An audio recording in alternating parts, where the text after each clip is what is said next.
প্রিয় দর্শক আসসালামু আলাইকুম। আজকে আপনাদেরকে যে ভিডিওটি দেখাবো এটা হচ্ছে আমাদের কুমড়া জাতীয় সবজি, বিশেষ করে লাউ, কুমড়া, শসা, কিরা, কাঁকরোল, এই সকল সবজিকে কুমড়া জাতীয় ফসল বলে।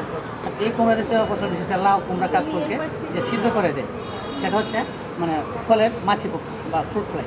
আপনারা দেখতে পাচ্ছেন এই মাছি পোকা কিন্তু দমন করার জন্য আগে যে সেট করবেন বা কিউলিয়ার ব্যবহার করা হয়তো সেটা কিন্তু পানিযুক্ত, সেখানে নিচে হুইল পাউডার অথবা ডিটারজেন্ট মিশিত সাবান পানি থাকে। এখন কিন্তু এটাকে সম্পূর্ণ একটু সুন্দর মানে আধুনিক একটি প্রযুক্তি, যেটা পানিবিহীন, এটাকে টারজান ফাঁদ বলে।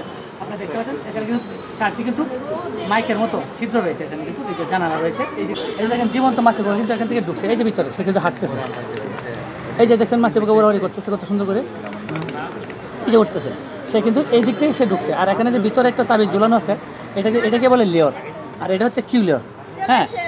এখানে কিন্তু মূলত পুরুষ পোকা স্ত্রী পোকার সাথে মিলন করার উদ্দেশ্যে কিন্তু এখানে প্রবেশ করেছে, এবং নিচে যে ভিতরে হরমোন দেওয়া আছে কিউলিয়ারটা, এটা কিন্তু স্ত্রী পোকার হরমোন, মানে কৃত্রিম রাসায়নিক হরমোন।